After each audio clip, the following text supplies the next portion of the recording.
Hello everyone. This is the last lecture for the digital painting. Now what I wanted to do right now is I wanted to take an opportunity to show how you could do elements of inking for those of you who might like to draw more traditionally. Now the piece that we have here was donated by a wonderful artist named Jessica Dowles. Obviously she has a bit of an anime influence to this, so that ended up being helpful for us.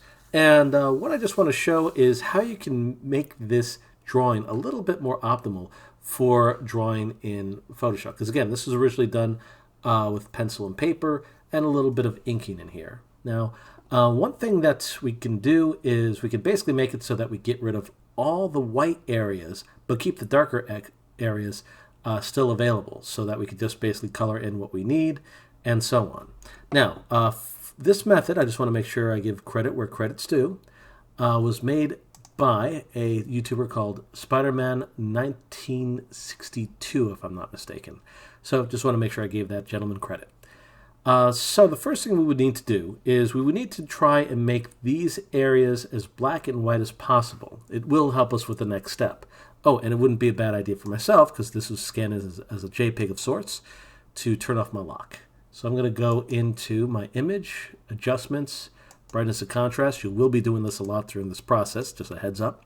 And I'm going to turn up the contrast right away, turn down the darkness just a bit. And yeah, so now the darker areas are standing out a little bit more. That's helpful. I'm going to do that one more time. Not quite as much, but for each drawing, it's going to be a little bit different. The main idea, as I stated, is you want to make sure that the blacker areas are standing out and the whiter areas are also, basically standing out the way that you need to. The more you do this earlier, the bit easier the process is going to be. So right now I think that we can see the darker and lighter areas pretty easily. So I'm just going to turn this down. Perfect. I'm loving this. Okay. So I'm going to hit OK. And we're going to go into some material that is going to be very similar to what we've done previously with masks, but some elements are going to be completely new. So I'll go over these parts a little slowly and talk about the process of what I'm doing.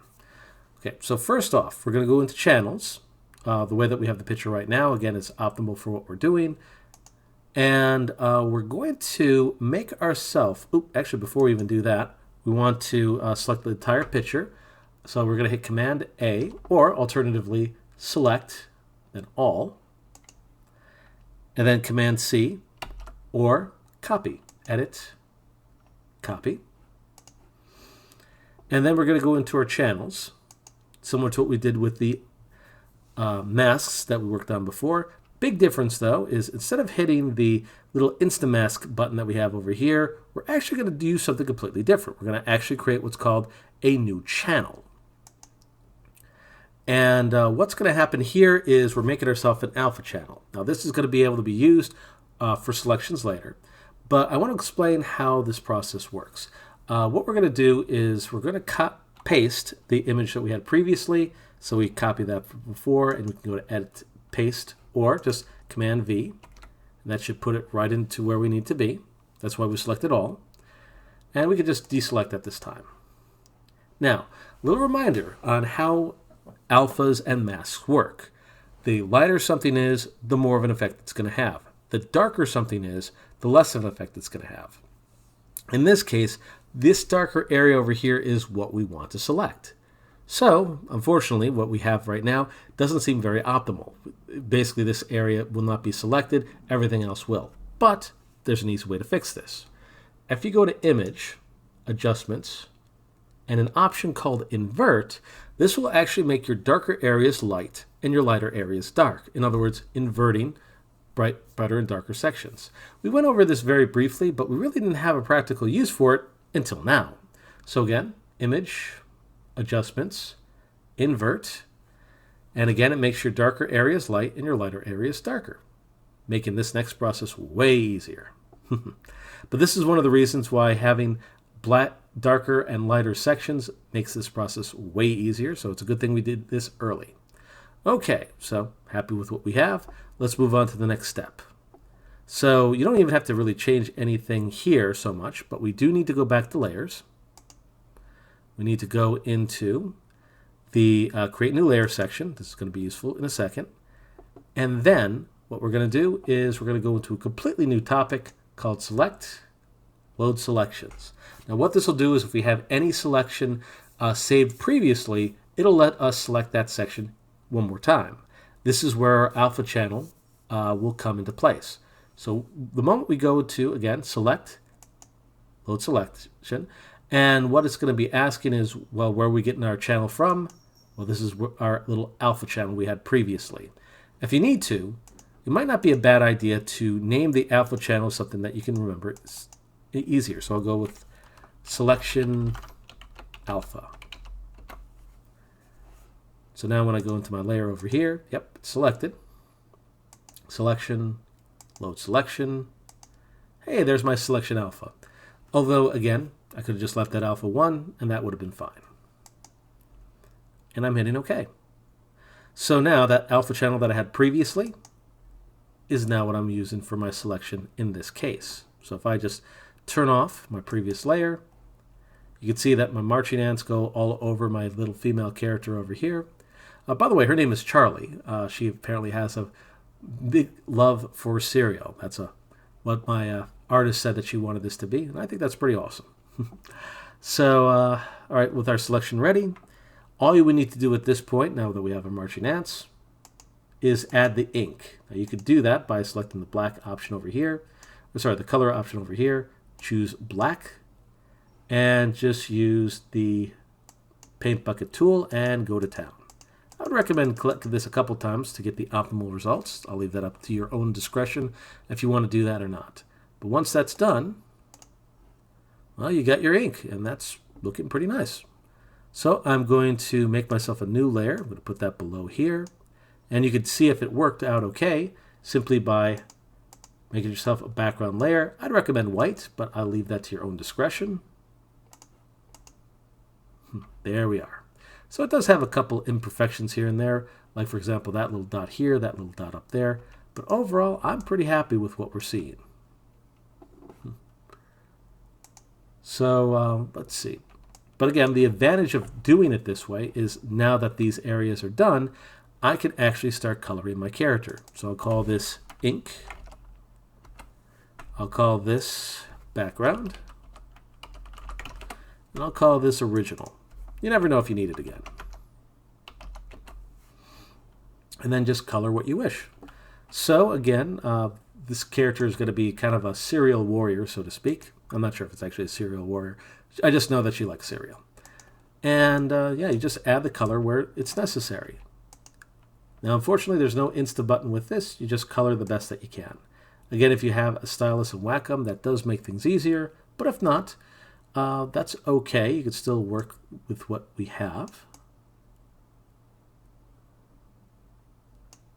Once you have a decent enough brown.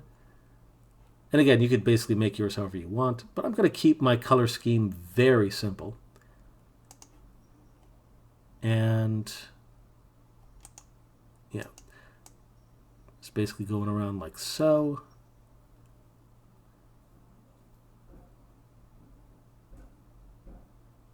And yeah, there we are. So areas I can get a bigger brush on, I'm going to. But you might not always have that option, so please keep that in mind.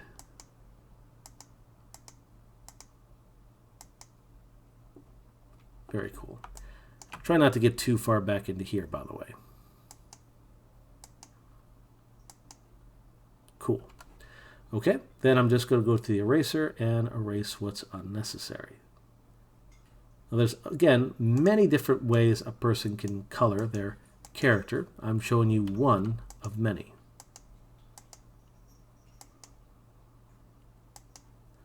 And again, the color method that I'm working on with this is similar to that of a cartoon, keeping the colors very simple to basically suit our needs.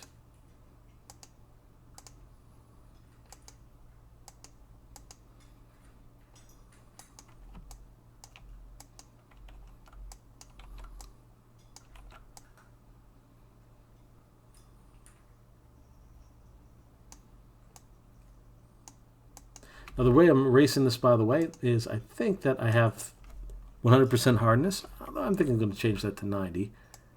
Give it a little bit of a give.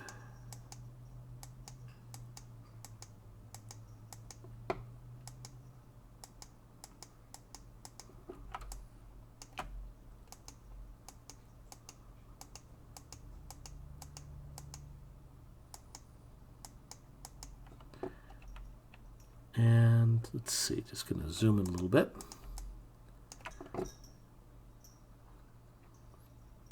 Now there's some cases where you can kind of get big with this, and other cases where you have to get a little bit tinier to get these smaller details.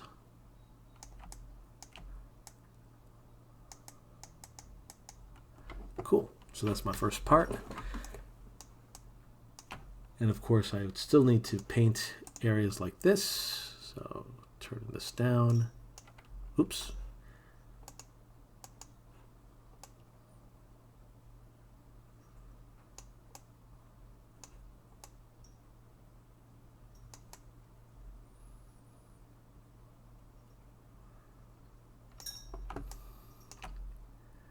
Again, I'm just making the eyes the same color. Oop, actually.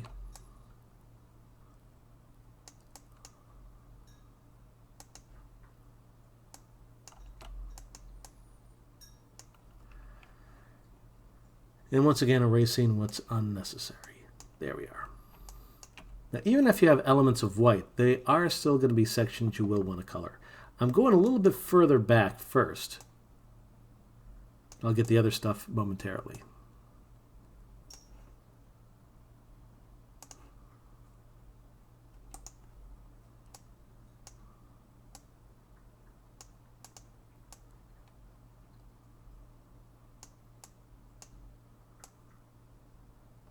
There we are.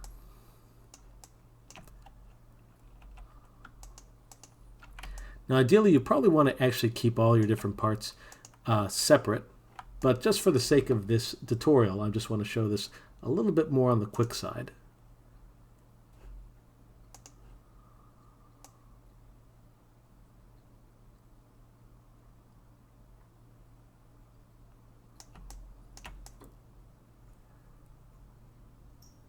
The trick is, if possible, when you're coloring this method, if this is the route that you decide to go, is try to color in a way that any kind of nook and cranny might be still relatively untouched, but the outer parts will be changed.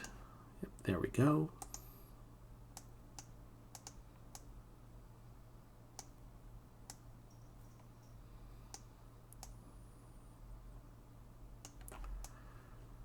Doing the same thing for the other side.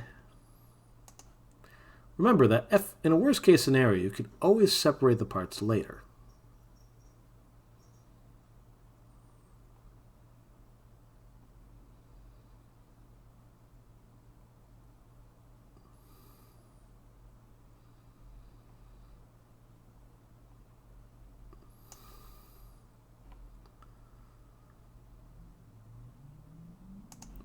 There we are.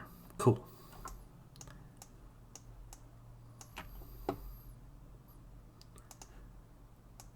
And again, I'm just trying to get the harder parts first.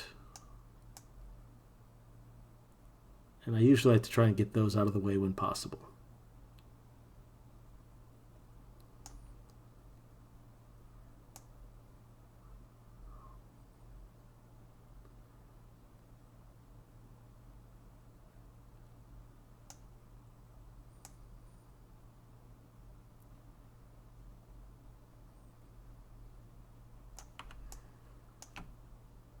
Also, a little bit of a tip. If you ever have a straight area, if you click a section, hold Shift, give it a click, you'll actually get the whole thing. So giving this area a click,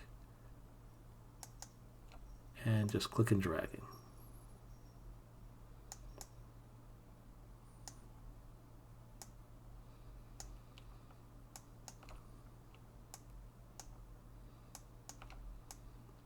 And just fill in the rest when you're done.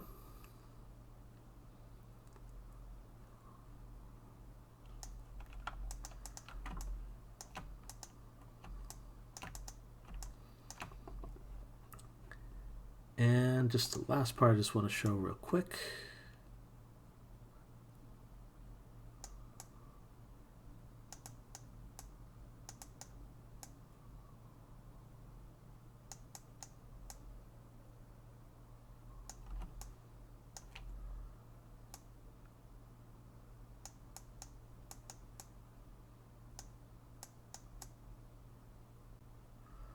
And again, get those last parts when you're done.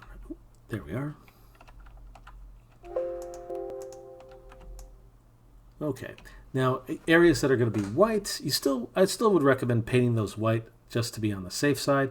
Obviously, I'm going to want to add a skin color to this as well, but that's pretty much the long and short of how you can actually make a character with pencil and paper. Just try to erase any elements that are unnecessary. Try and darken up the actual ink itself, but even compared to the way that it used to be. So let's see if I can actually... I'll save this as a new file so you can see the original. I'm going to call this Charlie, because that's her name. But if I open up the original again, you'll see what the original did look like. Yep. So the outer parts started off a little bit on the lighter gray area, but if you do darken those up, it does make the next step far simpler when you have to add the color. And again, if you're just trying to add a little bit of color to your character and so on like this, this is a really ideal method for making comics or making toon characters. And again, those are options, provided again the toon character or the original character is your own. And I hope that I could see some good creativity come from this. And that's pretty much the long and short of what I wanted to show.